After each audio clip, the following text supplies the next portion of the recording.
phrase internally in insurance companies is called controlling the spend. And the biggest company that has the largest market share there is called Evacore. And Evacore's job is to, as they would say, turn the dial. Hello. Welcome to today's session of Selling the Couch. I hope you're doing well, having an incredible day. So if you have been thinking about taking insurance for your private practice, and or you're in this season where you take insurance, whether you're a solo practitioner or a group practitioner, and you're navigating this world of denials and rejections, why are they happening to me? How in the world do I fix this? Then today's session is for you. I'm joined by my friend Jeremy Zug from Practice Solutions, which is over at practicesoul.com. And Jeremy and his partner, Catherine, are experts in this area. I've known Jeremy for a number of years. He was one of our former guests on the podcast. And today we are talking about just a bunch of different things related to both denials and rejections for insurance. So what exactly is a denial with insurance? And that's actually different than a rejection for insurance. And what is the difference between those two? Which of them can be time consuming?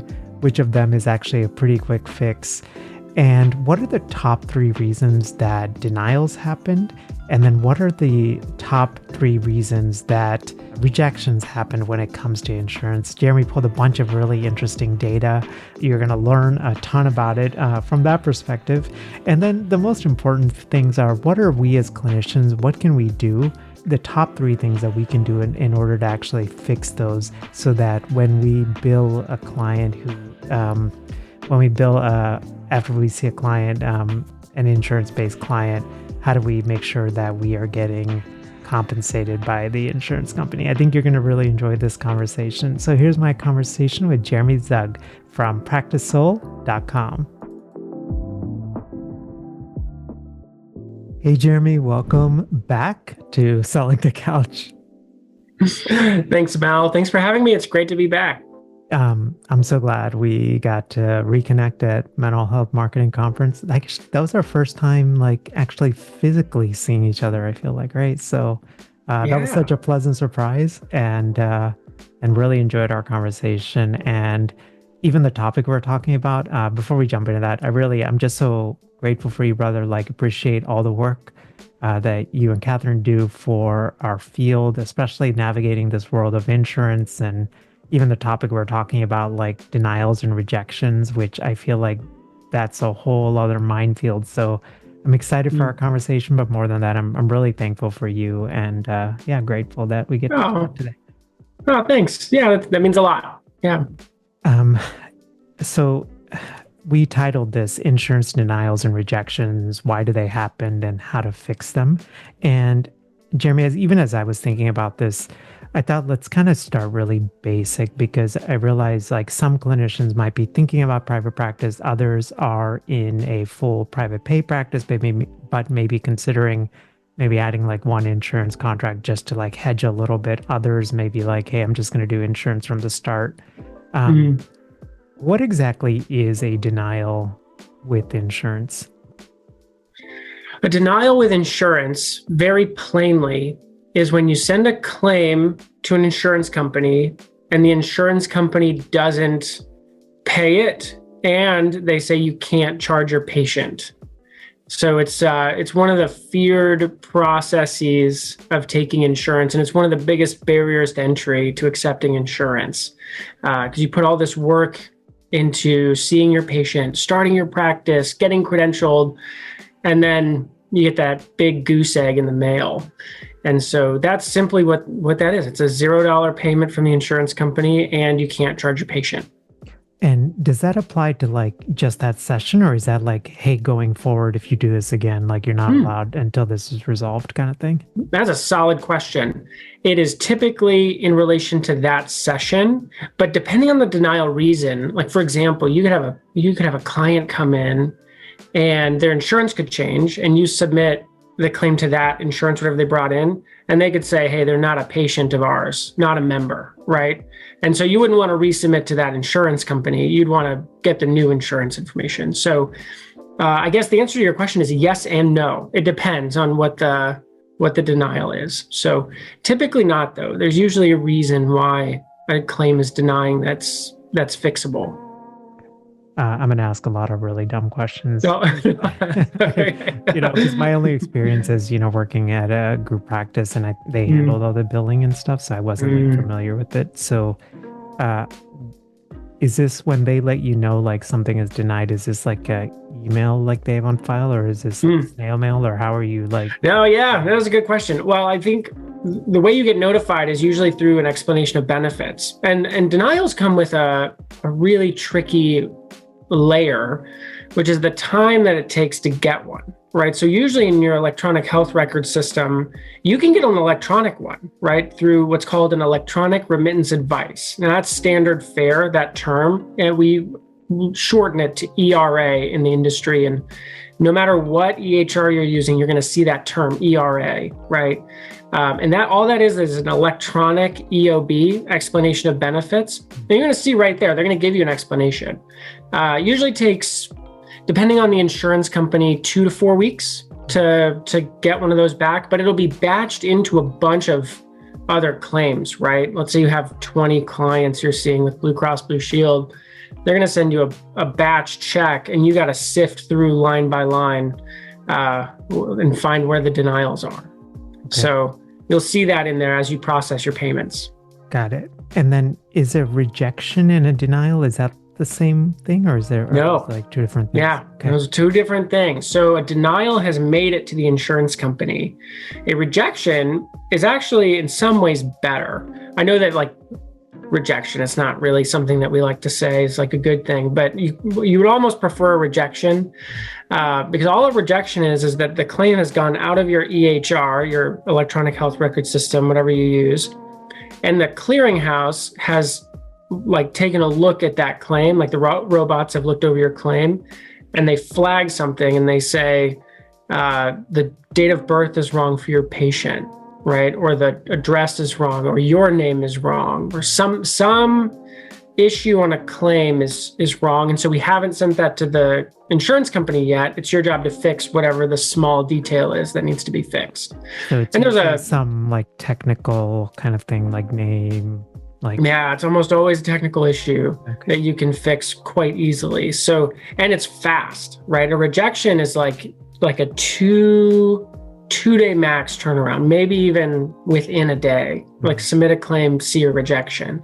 So when I say rejection is preferable, one, it's usually the fixes for a rejection are not as systemic. They can be, but not usually.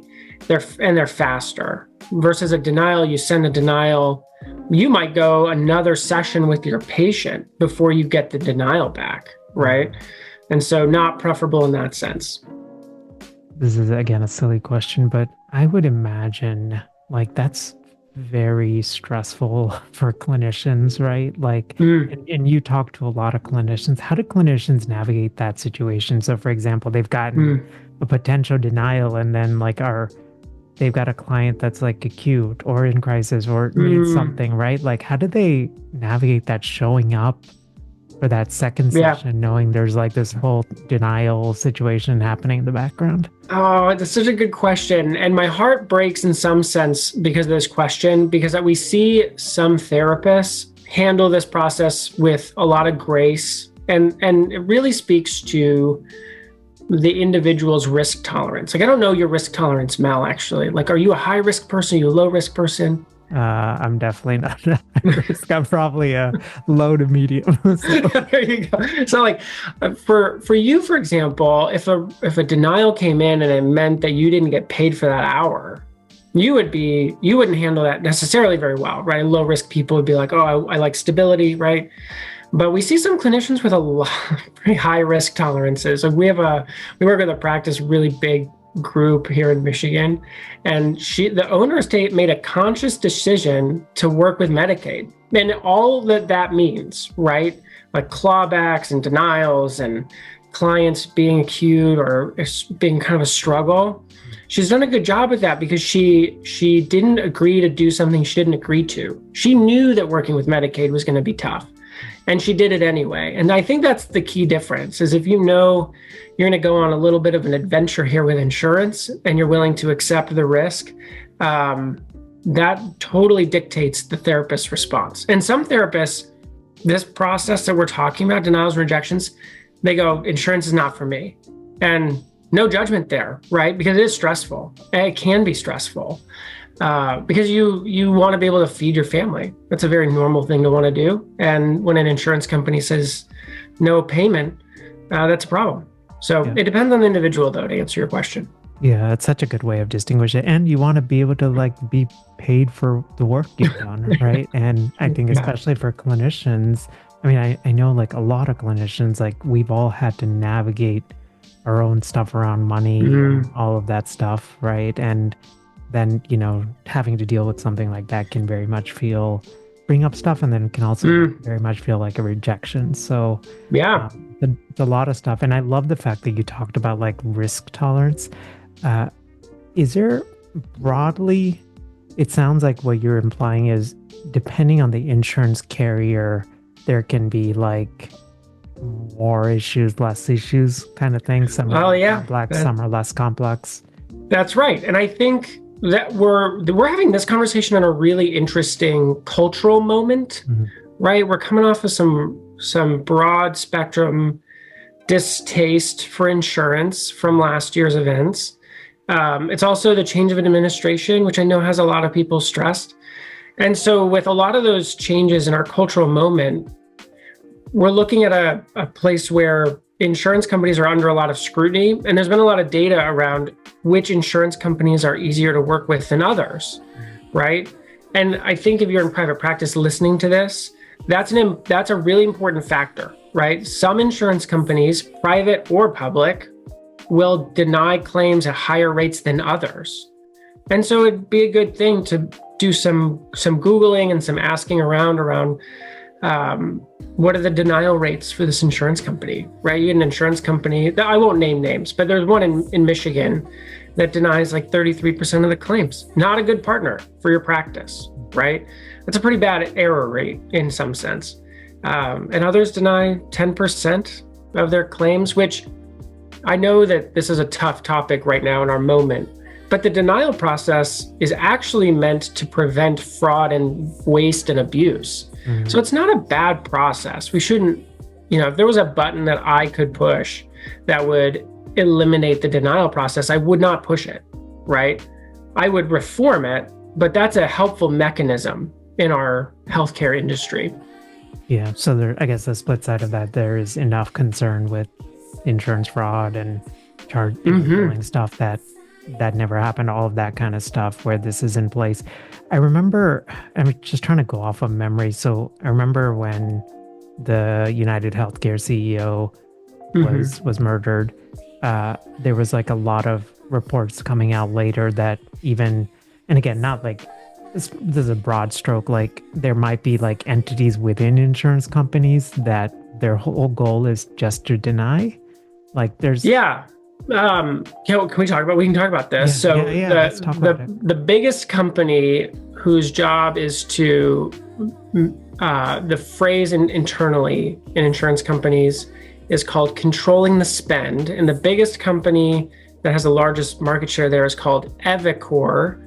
And Evacore's job is to, as they would say, turn the dial, particularly around prior authorizations, which is a sort of denial. It's like a healthcare clinician asking if a procedure is okay to do and get paid for, right? That's what a prior authorization is.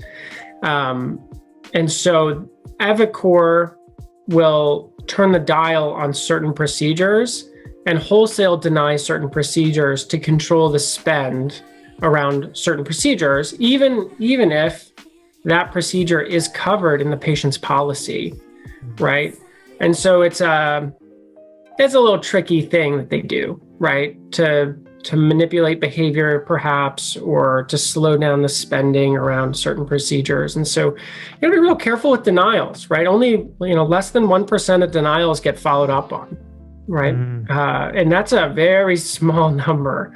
And so if you're an insurance company executive and hey, if I deny 100 claims, right, across all healthcare sectors, and less than 1% are going to get appealed, that's an attractive button to push, right? But Evacore is the company that insurance companies outsource that process to. They're the biggest. There are others, but they're the biggest. So again, sort of in basic language, the incentive for these insurance companies is to maximize revenue. And by denying these claims, they can then essentially keep as much money in their pocket. But they also, the other split side of this is they're essentially looking at the analytics and saying, like, we know based on this amount, like this amount of folks won't follow up. Is that 1% true for is that like across all healthcare? Is that specific to mental health, or do you have any data on that? Oh yeah, I can send you I have a ProPublica article that I can send you on Evacore, which would be really good to keep in the speaker notes. It's a really fascinating read, actually. And then the appeals data actually comes from the Center for Medicare Services. I'll send you that one too. And they publish that data every year. And that 1% appeal rate is across all healthcare.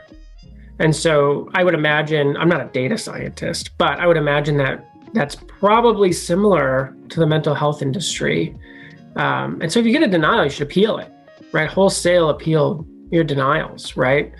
I know it can feel a little bit like arguing with a cat to send in an appeal, but you should do it. Because there's a good likelihood that there was some kind of error or there's something that you can fix. They're very fixable.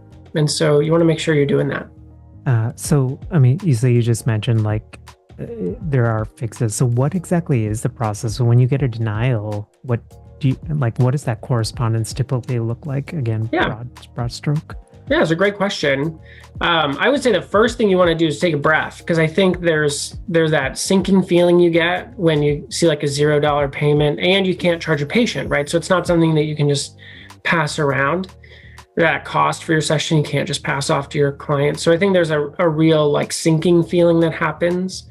And so I think you take a beat, and then you really need to approach it like a scientist. Like, okay, what's the denial reason? Okay, so was the denial reason, we'll just use a good example. The NPI on the claim is not on file. We don't have you in our network. That's pretty common.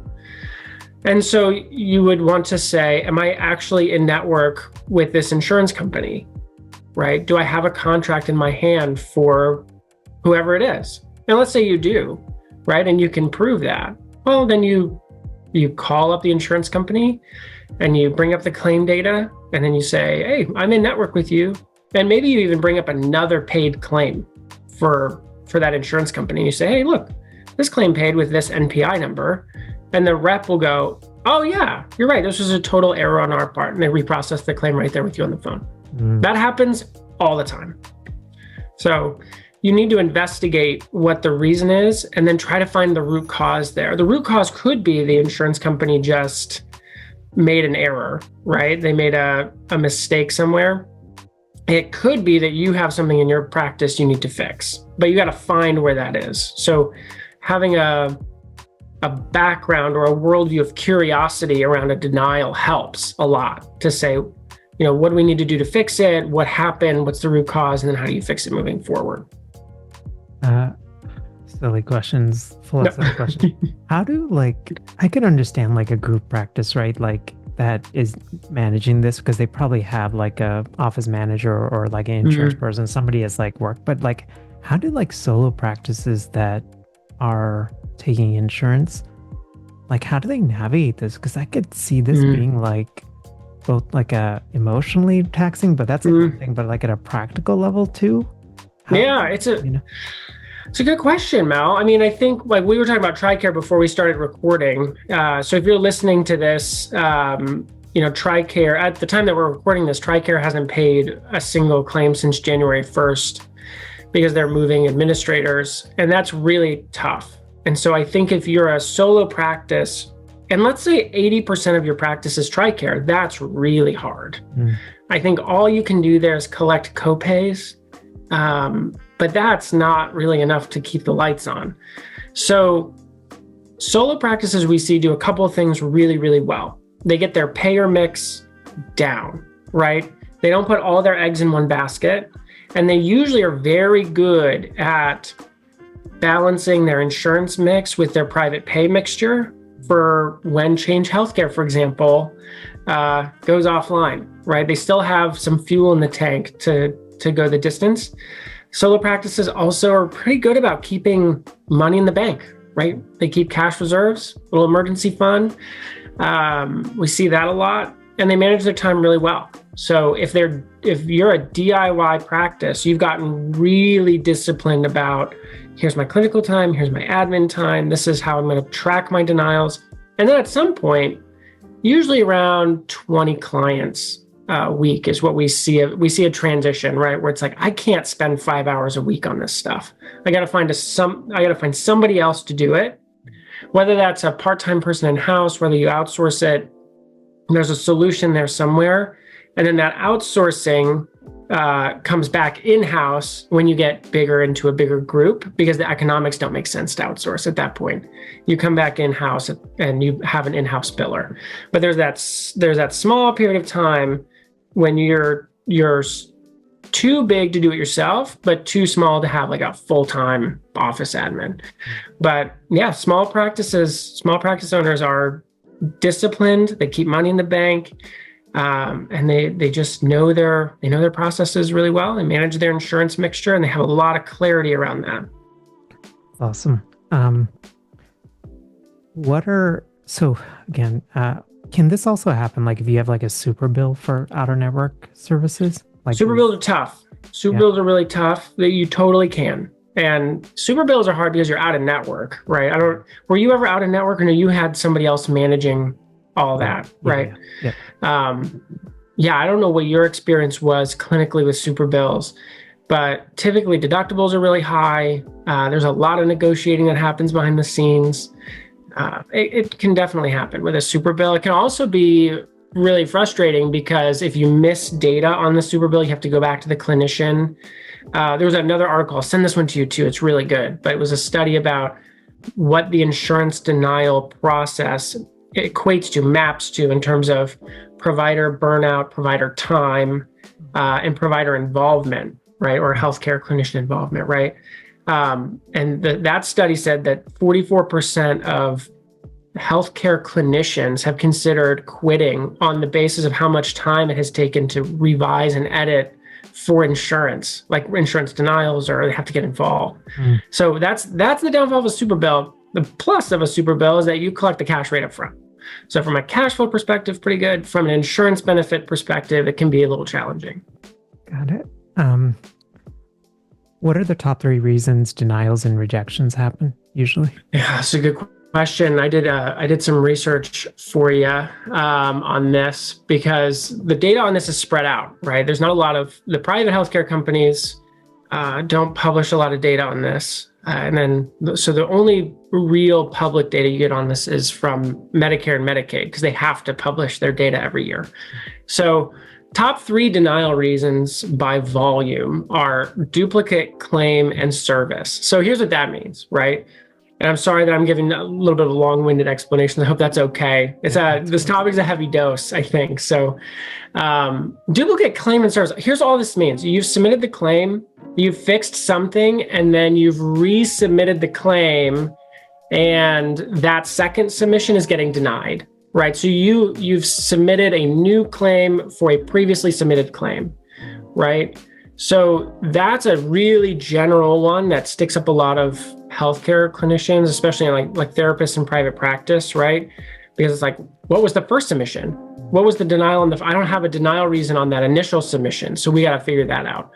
Second one is coordination of benefits. This is the time right now you're going to get those, actually, when we're recording this, because your clients have probably gotten new insurance, right? They've either signed up for a new insurance plan, changed jobs, they've moved, something, but they didn't change the insurance card that they give to you, the therapist, right?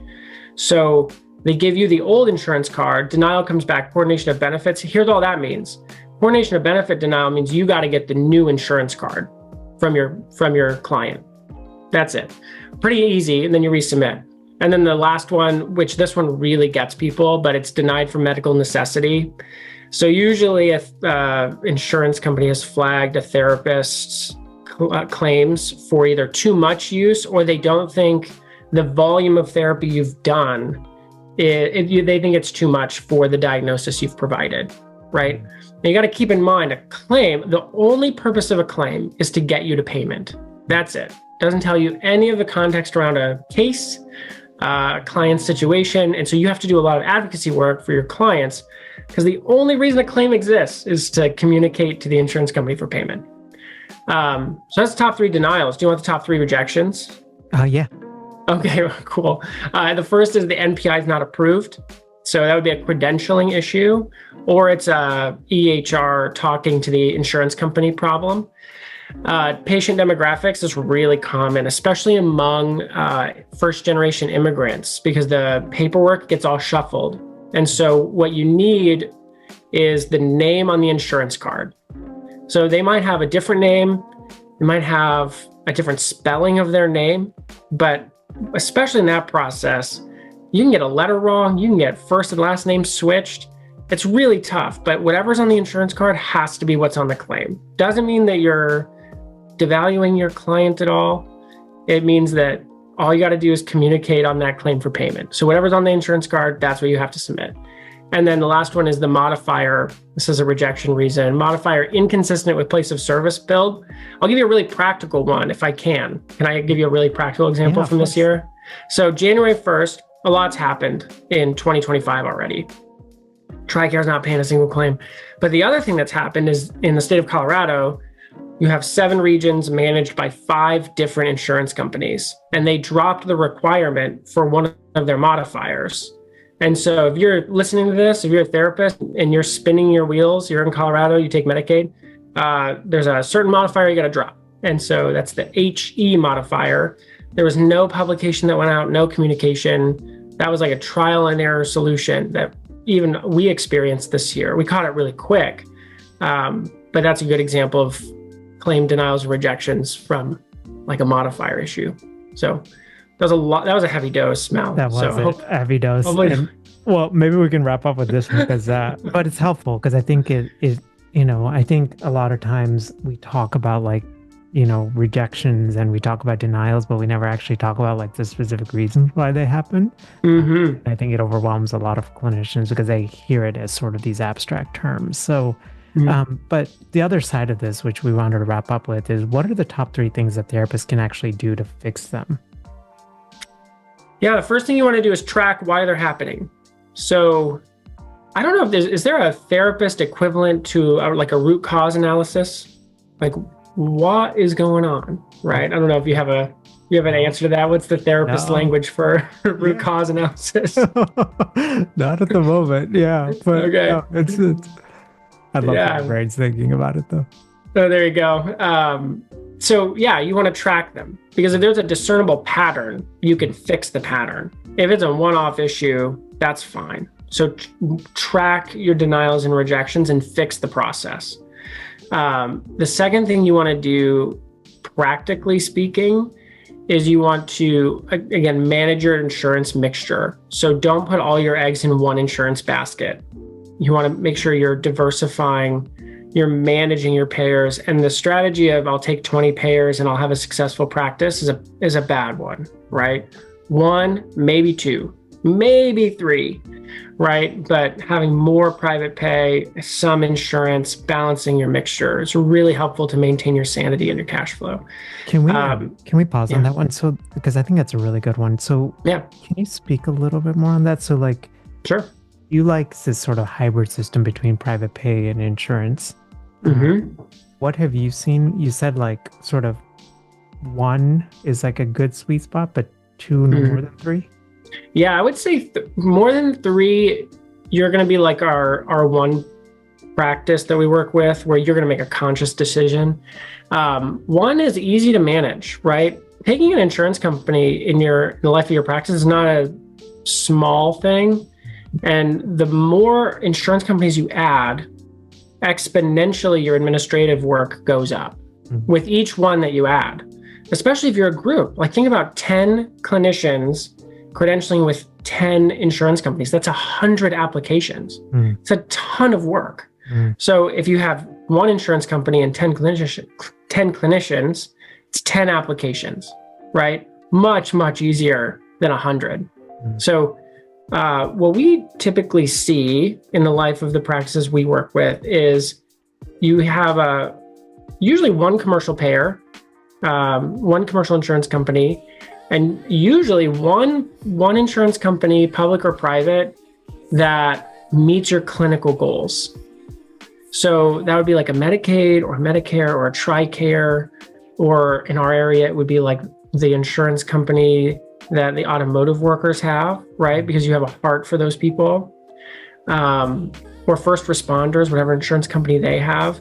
It's not really going to pay the bills, right? You're not going to ride the golden throne into the sunset on that payer, but it's going to meet something in you about why you got into this work. And that's going to scratch that itch. But it means that if something happens with TRICARE, you're still in business, right? So you're kind of managing this mixture in a way. Can you, so let's say, for example, you take like a TRICARE, right? And you've said, okay, I'm thinking, okay, maybe I'll see 10 clients a week, and my ideal situation would be like 7 private pay and 3 TRICARE. Can you set that parameter to say, like, once you've hit that 3 with TRICARE, you're not taking, or are they like requiring you to? Yeah, no, insurance can't dictate your caseload, right? They can't come in and say, oh, if you have space, you have to take our members, right? And if that were written into a contract, you'd want to get that written out of a contract. So if you get credentialed with an insurance company and they send you the contract to sign, I would look for that. I wouldn't sign up for that, for sure. But yeah, insurance companies can't dictate caseload. So if you have 3 TRICARE spots, you have 3 TRICARE spots, and then you have 7 private pay spots, and you've kind of managed. That's a good way to manage that, right? So then you can still see your 3 TRICARE folks while they're not paying, and you're operating as the bank, loaning your therapy to TRICARE while they figure out their payment issues. Okay. Is there a good like general ratio you found, like a 70-30 split or anything like that that's been like a general practice? But I know there might be nuances. That's a good question. I don't know if I know. I don't know, actually. I don't know the answer to that. That would be a good one for us to think through and look at the data on. But yeah, I haven't seen a good mix. The thing we see a lot is if a clinician, a therapist knows they're going to deal with a certain amount of shenanigans and it's baked into their worldview, they handle it really well. But if they're coming right out of like community mental health and they don't know what they don't know, and then they get slammed with a bunch of denials, it's really hard. It's really hard. So if that's you, I'm sorry that you're going through that, but there's a way to get out of it too. Yeah. Jeremy, I'm so thankful for you. Thankful for our conversation. I can't believe how the time flew by, but it's fast. You're doing some pretty amazing stuff with Practice Solutions. Tell us more about that work. Thanks. And then I know you have some like a wonderful link for us, and which I'll share in the intro, but it'll be at sellingthecouch.com/practice soul. So. Amazing. Well, thanks, Mel. Yeah. So just we do 3 things. We have a book about insurance billing basics, and that's written for the new therapist, right? The therapist that is starting their practice and they're eager to learn.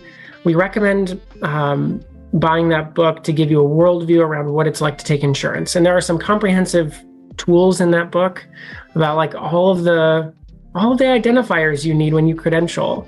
And we walk you through the math around taking an insurance mixture. And we talk through denial issues and how to select an electronic health record, a bunch of stuff that you need to take insurance, right?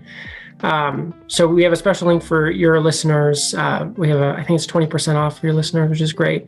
And then we do billing for private practices. So if you're in a sweet spot of like, I don't have enough money to hire in-house, but I can't trade my 8 clinical hours for billing, which makes sense, right? Your 8 hours billing in a week pay for like more than a month of services. So we do billing for private practices, therapists specifically. And then we added a service last year, kind of on the heels of COVID. I cannot believe we're still talking about COVID in 2025. Is that crazy? It is crazy. I mean, it's 5 years now, though, right? Like it still in many ways feels like before, like not too long ago. It totally does. But a lot of practices grew.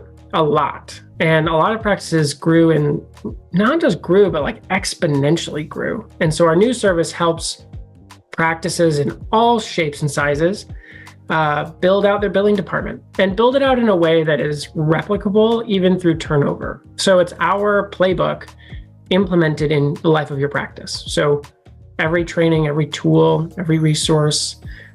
With one practice recently, we just helped hire their billing team, which is really exciting.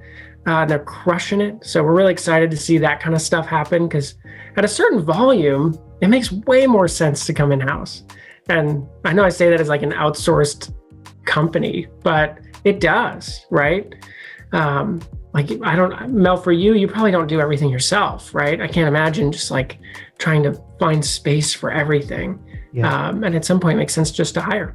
So we're really excited about that one in particular, because we've seen some really amazing and life-changing results for folks, especially on the heels of Change Healthcare and practices that took loans, and they're able to pay those back and get out of the weeds and move on. So we really like that stuff for sure. So awesome. Jeremy, I'm so thankful for you. I'm thankful for you and Catherine, just the wonderful work you guys are doing. Have a great rest of your day. And I'm so thankful we got to have a really interesting conversation on insurance. Yeah, I am too. Thank you, Mel. And thanks for having me back. It's really great to be here, and you're doing great work as well. So thank you for everything you're doing. You're welcome. Have a great rest of your day. Hey, it's Melvin. Thank you so much for taking the time to check out this video. Just wanted to take a moment to thank today's podcast sponsor, which is Alma. Alma helps you build a thriving private practice, but it's especially if you want to take insurance, and this actually might be a really good strategy, particularly during periods of either political or economic volatility like we are experiencing now. Even if you're a private pay practice, this might be something just to consider, adding one insurance company that reimburses the best. And Alma takes care of getting you credentialed as well as doing all of the administrative paperwork so that you can just focus on doing the awesome work that you're doing in the world. But more than that, Alma is an entire private practice support system. So they have a bunch of stuff. And what I actually wanted to hone in on was Alma also includes CEUs as well as peer consultation and clinical interest groups. So isolation is something that a lot of clinicians in private practice navigate. And Alma has a wonderful support network to help you combat some of that. You can learn more about Alma over at sellingthecouch.com/Alma. And if you actually go through that link and mention Selling the Couch, you get 2 months absolutely free. That's over at sellingthecouch.com/Alma. So we'll jump right back in. Hey there, I hope you enjoyed my conversation with Jeremy, and especially if you've been navigating this world of insurance and just trying to, both feeling a little bit scared and or discouraged, then I hope that today's podcast session has just been incredibly helpful and enlightening for you. Definitely encourage you to grab Jeremy's book. I think it's like a great place to start. Even if you have been taking insurance for a while, I think it could just help you fill in some gaps and just learn something that you may not have learned before. I was thinking about this conversation. As I mentioned, when I was working in the group practice, when I was doing clinical work, the billing department handled a lot of these claims. So I was not familiar with it, but it was just so fascinating to hear Jeremy talk about this and the reasons why this happened. I think one thing that really resonated for me was that part of the conversation around energy levels and sort of risk. And I know for me, I generally kind of get overwhelmed when dealing with this stuff, and just thinking about your decision to both take insurance as well as which providers that you accept in light of that. I thought that was just a fascinating part of the conversation. Jeremy hooked our community up with a 20% discount on any services that they provide.